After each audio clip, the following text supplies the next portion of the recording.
So I got a interesting one. Just came in yesterday. So I finally got my hands on it.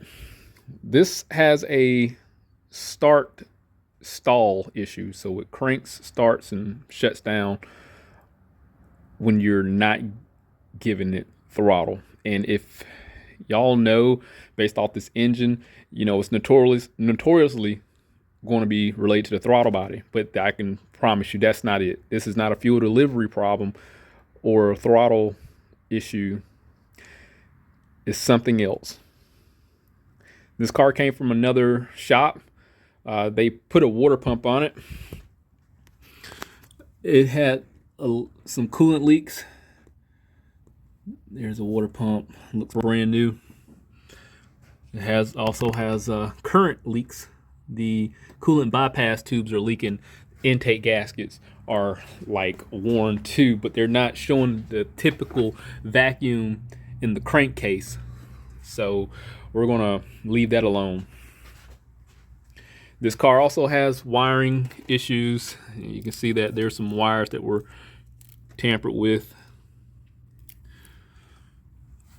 And I want to say there's another section. Oh yeah, forgot all about this one.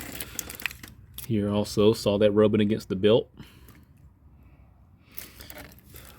It's kind of down there. You can see where it was coming in contact with the belt there. So we're dealing with some strange stuff. And first things first. Oh, I'm sorry. This is a 2000 Chevy Impala, 3.8 engine. First things first. I want to start up, let you hear it, see what's going on, then we'll go from there. One thing I did notice, I swear that's a Dorman insignia. There's a Dorman mass airflow sensor on here. I'm not sure if that's correlated with what we're dealing with or not, but we'll figure it out. Let me let you hear it, and then we'll go from there.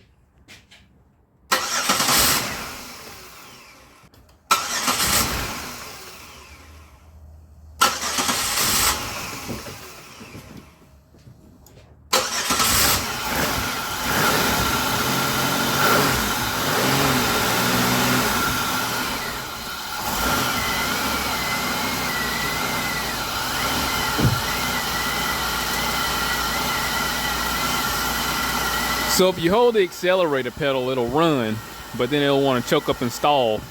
Let me shut it down and show you what codes we got. So I'm in the generic portion of the OBDII. I'm not going anything complicated. This is a very simplistic system. Current code is P0102. It's the mass airflow circuit volume.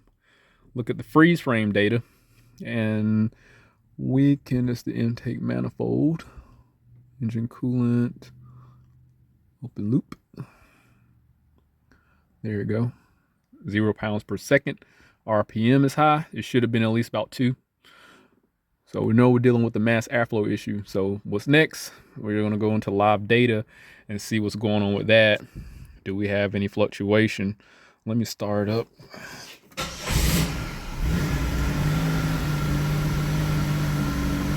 There you go. Convert this over to grams per second. And look at it. It's stuck. 1.34. Is there a possibility we got a bad mass airflow or what? Another thing I want to look at here is the intake manifold pressure sensor. Take a look at this.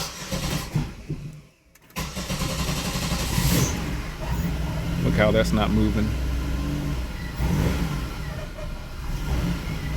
Let's inspect this airflow sensor and see what's going on with that. Isolate the mass airflow here at grams per second. I'm not sure if this is a delayed system where if you start screwing around with it, it's not going to provide any immediate response. I don't think I'll have voltage pull up or anything for mass airflow. Let me go back, because sometimes I'll get mass air voltage. Yeah, I probably got to go to the bidirectional portion for that. No big deal. I mean, I'd imagine if it's not reading, then, it's a possibility And we still got to check voltage, powers, and ground and stuff anyway, so I'm not going to break my neck over it. Let's get a test light. I'm going to check for powers and grounds. I do need to pull a wiring diagram to make sure I'm in the right area. All right, so I'm on Identifix. Main thing I want to do is just pull some wiring diagrams, and I like to go to the color ones. Engine controls, mass airflow. Get that loaded up.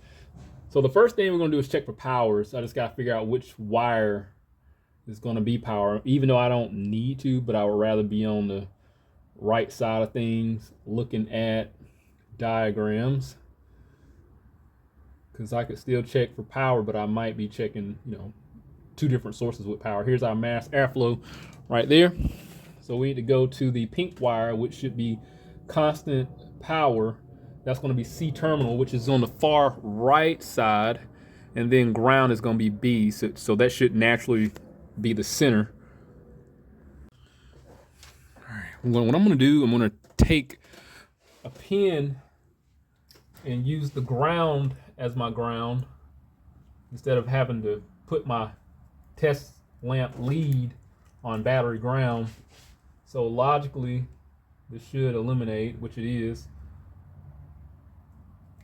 So that means we have the recipe for a working unit. The big thing is, well, why don't we see signal coming out going to the PCM? And being that this is an old basic system, I simply can just take a piercing pin, tie into that yellow wire on the far left.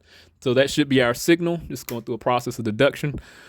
And we should be able to see some voltage variance. If not, then likely the mass airflow sensor is going to be defective. I know people are going to be mad at me for this. I'm about to stick this thing right in the back of there, just like that. You can hate me if you want, I understand. And I'll take this, slide it up in the back. I'm just going to be simplistic, hook it up to my multimeter, and I just need to get a ground.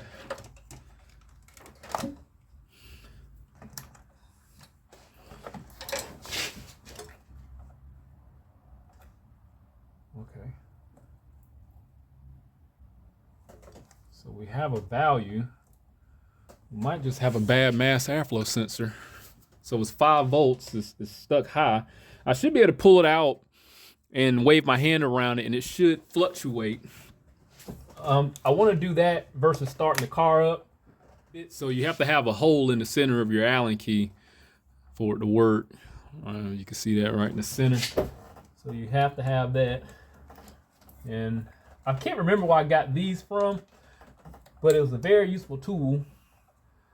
Damn, I can't remember what car I was working on, but I've got a couple of these laying around, and they fit just right. So I'm gonna take these out.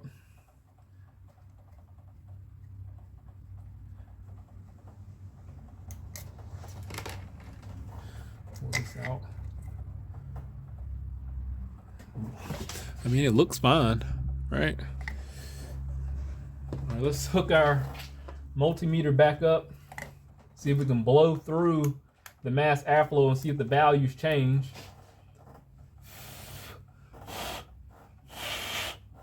Yeah, it's not doing anything at all.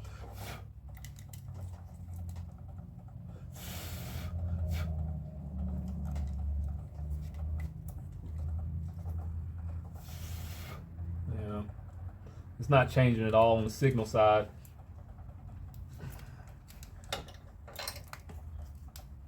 Another thing I can do is see if I can alter the signal.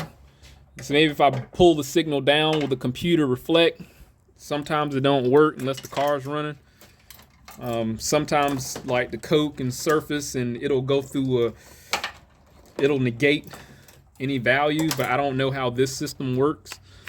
But it's worth a try. I'm just going to use my test light to either bring the signal up or down and see if it reflects in the computer system. But if well, I will have to see if the value's high naturally. Let me just do that real quick. On the signal side, on the ground. Yeah, the value is naturally high. So if I bring the value down, what will happen? Another thing here, it could be our pin. That's a problem. The positive side shows to be a little open. It's pretty. That's expanded pretty high. But I'd imagine, you know, playing with the connector should alter the signal. Let's see what happens. What in the world? Oh. Let's go back to live data and just play around with it and see what happens.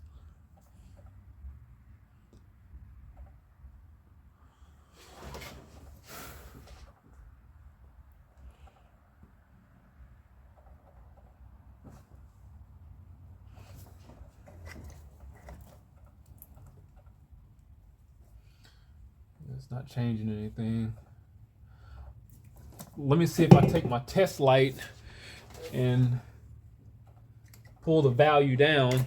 Will it change anything? So let's go here, test to make sure the test light works. And I want to look in the computer. And the value, yeah, the value hasn't changed. It just says 0 grams per second. And I know sometimes, like, I think these vehicles have like some sort of delayed information.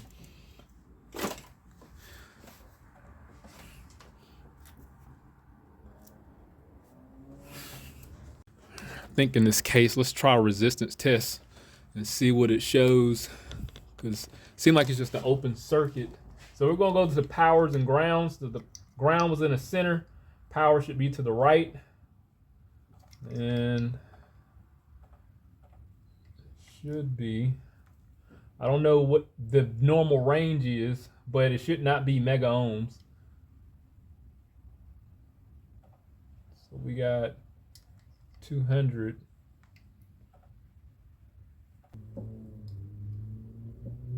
Yeah, so we got, yeah, it's fluctuating like it's just the open circuit, like 1 mega ohm. Yeah, look at it just dancing around. See if I can.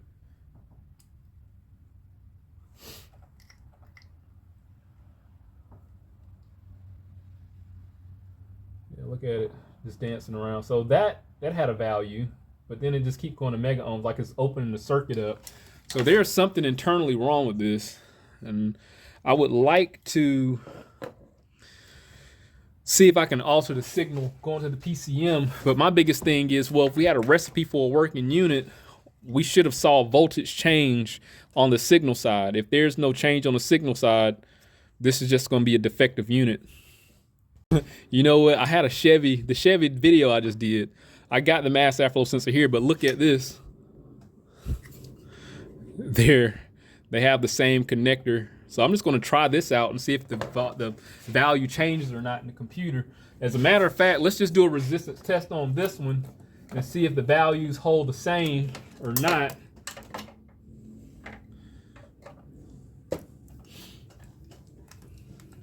Because this one worked, it just had a poor value.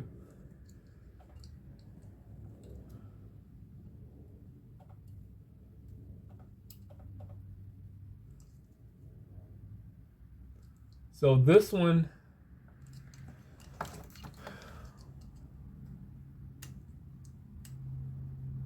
one's making 314K ohms out the one that worked from the last Chevy, but it just had poor value. So I'm gonna plug it in and see if it changes. Plugs right on up. Let's cut the key off and cycle. Well, let's just cycle the key and see if it makes any changes.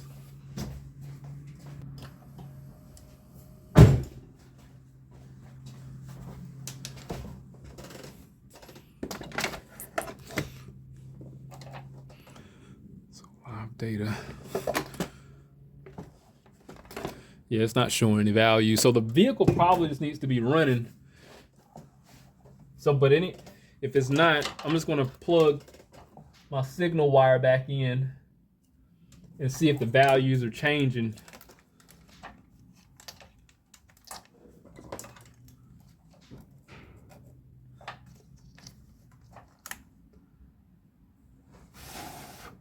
Yeah, look at that. It's fluctuating now. Let me go back here. See, if I blow in it, the value is reduced. The other one didn't do that. We just simply need a mass airflow sensor. All right, just got from the parts store. And if you know, I frequently patronize O'Reilly's. We have a bittersweet relationship. Here's the part number. Yes, it's aftermarket. Yes, it's a blue streak. And yes, they're all equally crap, whether they OEM or factory. You just have your better chances of it not screwing up, allegedly, with OEM. But I've had all of them fail. So everybody's gonna have their personal perception on it. I offer my customers a 1-year warranty, so if anything happens, they bring it back, they get another crappy new part. So just like alternators, you can pop them on there, and I've had them bad out the box, fresh out the box. You replace it, and you never had any more problems out of it. So what I'm gonna do, being that we know we have the recipe for a working mass airflow, logically, when I connect this, take my piercing pin, go in the back of the signal wire, we should now see fluctuation. I didn't need a mass airflow sensor to try when I know what we needed wasn't there.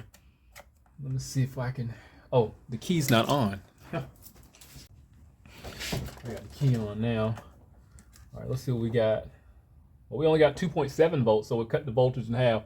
So now it's working. Before it was just stuck high. So when I blow into it, logically, the value should change.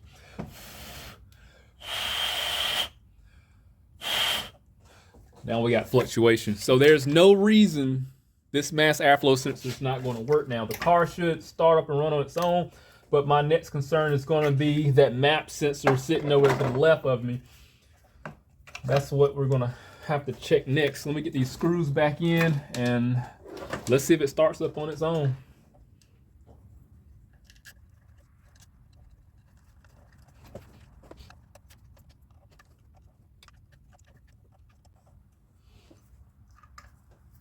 All right. So we got that in there. Now I know in the last couple clips I called this an Allen key. So for you perfectionists out there that know everything, I know what I did wrong. Okay, it's a torque spit. If you want to quiz me on everything. So, all right, we got that in there. Let's see if it starts up.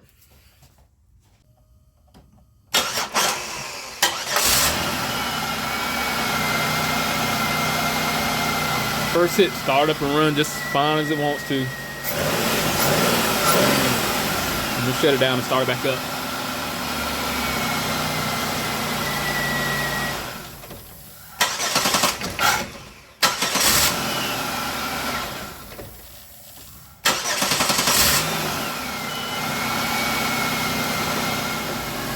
Let's look at some live data here. Let's go back.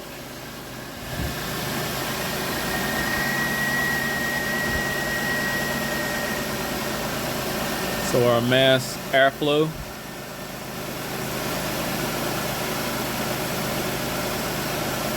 Yep, look at that. 6.4, 6.8 grams per second, working amazingly. Now that map sensor, I don't like that. It's supposed to go in the vacuum. So what I'm gonna do, we're gonna test that to see what's going on, because that's not right. I'm gonna make another video for that one, but because I'm trying to keep my videos short and simple. It's hard because you know I talk a lot and I try to show you the full experience. But some things are just gonna be boring, like looking at computer stuff. At least there was more hands-on today. So hopefully we learned something. Now I'm gonna be honest, I used to be horrible with mass airflow sensors, so I'm getting a little better. The values are going to differ from manufacturer to manufacturer, but the principles and fundamentals of how they operate are going to be the same, whether you use a 5 volt or 12 volt, like this one.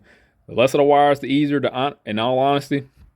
But we know we need powers and grounds for a sensor to operate properly. And just like in this particular case, some vehicles will have delayed information.